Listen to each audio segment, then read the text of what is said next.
Allah le Très-Haut dit: Je n'ai créé les djinns et les hommes que pour qu'ils m'adorent. Je ne cherche pas d'eux une subsistance et je ne veux pas qu'ils me nourrissent. En vérité, c'est Allah qui est le grand pourvoyeur, le détenteur de la force, l'inébranlable. En effet, Allah n'a créé les humains que pour ce noble but, qui est la servitude à son égard, afin que tous l'adorent. Et Allah a relié le succès ici-bas et dans l'au-delà à la servitude de l'humain envers son Seigneur, exalté soit-il. Allah le Très-Haut dit: Voilà Allah, votre Seigneur, il n'y a de divinité que lui, créateur de tout, adorez-le donc, c'est lui qui a charge de tout. Et celui qui a la charge de tout doit être en capacité de gérer ce sur quoi il a autorité. Sinon, il n'en est pas le gestionnaire en vérité.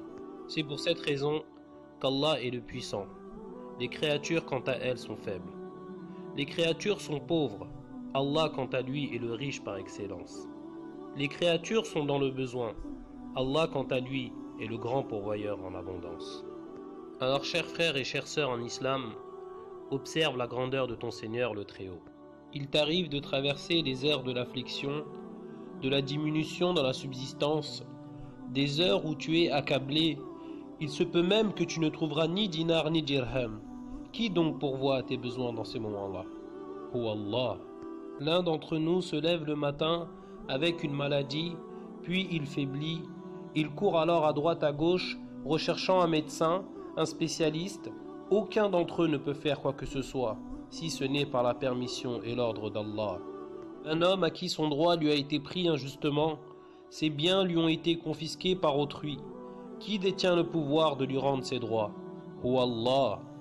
C'est pour cela qu'il est nécessaire que nous comprenions le vrai sens de la servitude envers notre Seigneur, que nous retournions à lui à chaque instant, à chaque moment, que nous placions toute notre confiance en lui, et que nous placions tous nos espoirs en lui et à personne d'autre, que nous n'aimions personne d'autre qu'Allah, que nous ne craignions personne d'autre qu'Allah, et que nous appliquions ses ordres, et que nous ne poursuivions aucun autre but que d'obtenir l'agrément d'Allah.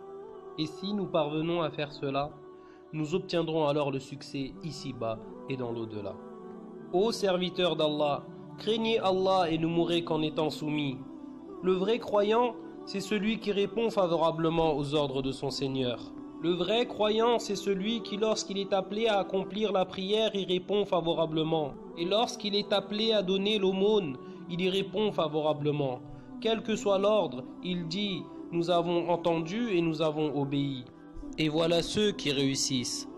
Le vrai croyant, c'est celui qui s'éloigne des interdits d'Allah, la moquerie, la médisance, manger la chair des gens, acquérir l'argent haram, recevoir des pots de vin, pratiquer l'usure et tous ceux qui s'en rapprochent. Ô serviteurs d'Allah, si nous voulons vraiment avoir le succès auprès d'Allah le Très-Haut, voici le livre d'Allah entre nos mains. Il nous ordonne et nous interdit. Et voici la sunna du prophète, sur lui les salutations et la paix entre nos mains, notre bien-aimé, qui nous ordonne et nous interdit. Alors sachez que le chemin vers Allah est clair. Il ne nous reste plus qu'à suivre le livre d'Allah et la sunna de son envoyé, sur lui les bénédictions et la paix. Mais gare à nous, si nous négligeons le droit d'Allah et que nous faisons preuve de paresse et d'autosuffisance dans l'adoration d'Allah. Il nous a ordonné la prière. Observez notre rapport avec la prière. Beaucoup de musulmans l'ont délaissé. Beaucoup ne l'accomplissent pas en groupe ou l'accomplissent en dehors du temps prescrit. Beaucoup l'accomplissent sans aucun recueillement, sans aucune vie, tel un arbre mort qui ne donne plus ses fruits. Une prière sans âme, qui ne s'apparente qu'à des gestes et des mouvements accomplis machinalement. Observez le nombre de ceux qui assistent à la prière du Fajr. Ils sont peu. Et lorsque vient le temps de la dunya, voyez la détermination des gens. Lorsque vient le temps du din, vous ne verrez que très peu de détermination. Observez notre rapport entre nous. Observez notre véracité dans nos rapports et notre manque de droiture dans nos affaires. Observez notre bienfaisance envers le voisinage.